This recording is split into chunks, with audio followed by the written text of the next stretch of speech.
आज की इस वीडियो में मैं AWS क्लाउड के बारे में बताने वाला हूँ। ये एक सीरीज होने वाली है जिसके अंदर AWS के डिफरेंट कंपोनेंट्स के बारे में मैं एक्सप्लेन करने की कोशिश करूँगा। AWS क्लाउड क्यों यूज़ किया जाता है या AWS है क्या? AWS अमेजन की एक सर्विस है जहाँ भी आप अमेजन से कोई भी सर्विस या हार्डवेयर रेंट कर सकते हो। आप चाहो तो अच्छे इंटरनेट या कोई डेटाबेस या फिर कोई कंप्यूटर कुछ भी रेंट कर सकते हो जो वो लोग प्रोवाइड कर रहे हैं। आज जो हम लोग देखने वाले हैं वो है अमेजन EC2। EC2 का मतलब क्या है? Elastic compute cloud.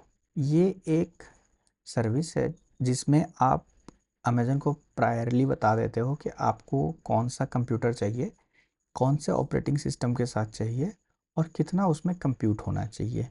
ये सारी चीज़ें जब वो उनको देते हो तो आपको अमेज़ॉन एक वर्चुअल कंप्यूटर प्रोवाइड करता है जिसको आप अपने एंड से यूज़ कर सकते हो। ठीक है। हम लोग थोड़ी प्रैक्टिकल्स देख लें इसके लिए। पहले आपको यहाँ लॉगिन करना होता है। मैं अपने एक अकाउंट में लॉगिन कर रहा हूँ। तो जैसे ही आप लॉगिन करोगे आपकी डैशबोर्ड यहाँ पे आ जाएगी जिसमें आपको इस सेक्शन में ये दिखता है कि आप कौन से रीजन से कनेक्टेड हो। आप यहाँ पे क्लिक करके आप अपना लोकेशन चूज कर सकते हो। फॉर एग्ज़ाम्पल अभी मैं नॉर्थ वर्जीनिया चूज कर रखा हूँ। अभी इंस्टेंसेस अगर हम लोग चेक करें तो कितने इंस्टेंसेस चल रही हैं ये सारी चीज़ें। लेट्स से अभी मैं नॉर्थ कैलिफोर्निया स्विच कर लेता हूँ। जैसे ही आप यहाँ पे आओगे आप देखोगे यूनाइटेड स्टेट नॉर्थ कैलिफोर्निया मैंने लोकेशन चूज कर रखा है। आप यहाँ से कोई भी लोकेशन चूज कर सकते हो। फॉर एग्ज़ाम्पल मैंने जैसे ही नॉर्थ कैलिफोर्निया चूज किया, यहाँ पे मुझे दिख रहा है कि कितने मेरे इंस्टेंसेस रनिंग है। इंस्टेंस मतलब कि आप कितना कंप्यूटर रन कर रहे हो। अभी यहाँ पे कुछ नहीं दिख रहा है तो इसको रन करने के लिए, एक कंप्यूटर रेंट करने के लिए आपको क्या चाहिए? लॉन्च इंस्टेंस पे आप क्लिक करते हो। आप कंप्यूटर का अपना नाम डालते हो। लेट्स से मैं टेस्ट कंप्यूटर 1 डालता हूँ और आप यहाँ से आप अपना खुद का कोई भी ऑपरेटिंग सिस्टम चुन सकते हो। मैंने अमेजन लिनक्स चूज किया है। इसमें से आपको कौन सा मशीन चूज करना है, जैसे यहाँ पे आप देख सकते हो। सॉरी, ये मशीन की इमेज है। मैंने मीन्स ऑपरेटिंग सिस्टम मैंने चूज किया। यहाँ से आप चूज कर सकते हो कि आप कौन सा कंप्यूटर चूज करना चाहते हैं। जैसे T2 माइक्रो मतलब एक वर्चुअल CPU है, 1 GB मेमोरी है और इसकी 1 घंटे की प्राइसिंग उबुंटू अगर आप यूज करोगे तो क्या होगी। और ऐसे ही आप डिफरेंट डिफरेंट यूज करोगे। जैसे आप लिनक्स का देख लो, $0.138 है। ठीक है। मैंने T2 माइक्रो लेट से चूज कर लिया। अब आपको एक की पेयर बनाना होता है। ये की पेयर क्यों यूज होता है? की पेयर हम लोग यूज करते हैं कि अगर हम लोग सिक्योरली कनेक्ट करना चाहते हैं अपने कंप्यूटर के द्वारा किसी और कंप्यूटर से, तो हम लोग यूज करते हैं। मैं इस की पेयर का नाम रख लेता हूँ टेस्ट और डॉट पेम में मैं इसको की पेयर को जनरेट कर लेता हूँ। जैसे मैं जनरेट करूँगा यहाँ क्या हो रहा है, एक फ़ाइल डाउनलोड हो गई। इस फाइल को हम लोग ऑथेंटिकेशन के लिए यूज़ कर सकते हैं। अभी मैं आगे जाऊँगा। अब यहाँ पे बोल रहा है नेटवर्क सेटिंग। नेटवर्क सेटिंग हम लोग क्यों करते हैं कि आप जब भी कुछ करना चाह रहे हो, जैसे कि आप कनेक्ट करना चाह रहे हो या फिर किसी सर्विस को आपने रन कर रखा है या कोई एप्लीकेशन आपने बनाया है, तो आप क्या चाहते हो कि कौन सा पोर्ट ओपन हो, ये सारे चीज़ें को कॉन्फ़िगर करने के लिए हम लोग सिक्योरिटी नेटवर्क सेटिंग करते हैं। जैसे यहाँ पे एक दिया हुआ है अलाउ SSH फ्रॉम एनीवेयर, मतलब कि कोई कहीं से भी इस कंप्यूटर को कनेक्ट कर सकता है। बट मैं अभी अपने IP से कनेक्ट कर सकता हूँ। तो मतलब कि अगर मैं अपने IP से इसको कनेक्ट करने की कोशिश करूँगा तो ये कनेक्ट हो जाएगा बट दूसरे लोग नहीं कर पाएंगे। मैंने फ्रॉम माई IP कर लिया। फॉर टाइम बिंग मैं इसको एनीवेयर कर देता हूँ। अलाउ ट्रैफिक फ्रॉम इंटरनेट और allow traffic from the internet. ठीक है। एक है HTTPS ट्रैफिक और एक है HTTP ट्रैफिक। सो ये हम लोग यहाँ से चूज करते हैं। उसके बाद हमें कितना GB चाहिए, लेट से मुझे 10 GB का स्टोरेज चाहिए, ठीक है। ये डालने के बाद मुझे कितना इंस्टेंस बनाना है, मतलब कितने कंप्यूटर बनाने हैं, एक बनाने हैं। मैंने एक बनाया और मैंने इसे लॉन्च कर दिया। जैसे ही मैं लॉन्च करूँगा, आप इस पे जाके क्लिक कर सकते हो और देखोगे कि ये रनिंग स्टेज में आ गया, ठीक है। तो इसको कनेक्ट करने की बहुत सारे तरीके हैं। जैसे मैं इसको यहाँ से भी कनेक्ट कर सकता हूँ, सीधा मैं कनेक्ट करूँगा और ये कनेक्ट हो गया। लेट से मैं यहाँ देखना चाहता हूँ कौन सी फाइल है।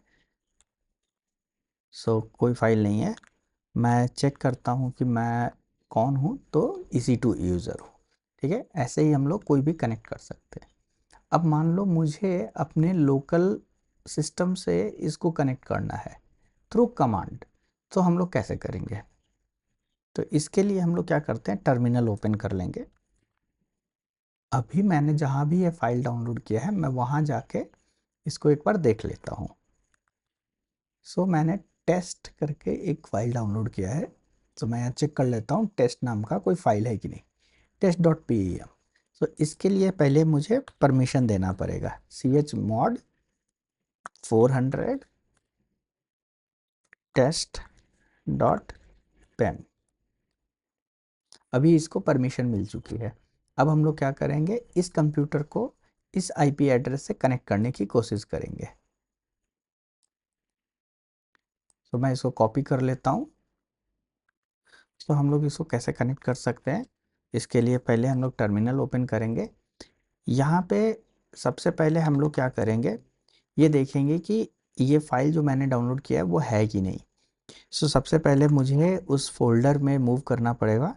तो मैं क्या कर सकता हूँ, CD मीन्स चेंज डायरेक्टरी, कहाँ पे आया होगा, डाउनलोड्स में आया होगा। सो मैं डाउनलोड्स में जाके ये चेक करता हूँ test.pem है ये नहीं। यहाँ पे आप देख सकते हैं test.pem है। सो फिर मुझे इसका क्या करना पड़ेगा, परमिशन करना पड़ेगा, chmod 400 test.pem।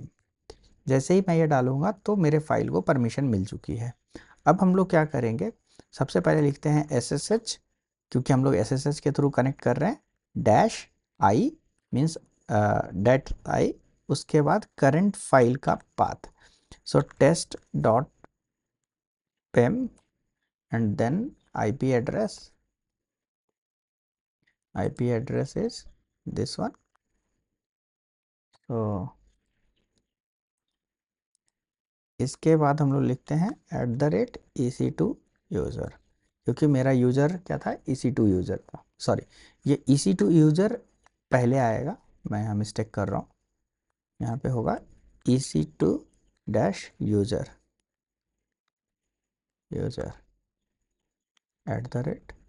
@this।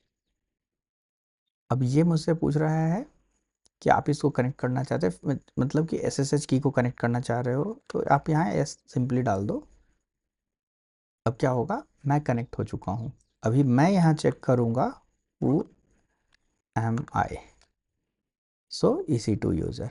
तो आई होप ये आपको क्लियर हुआ होगा। अभी मैं यहाँ से एग्जिट कर रहा हूँ।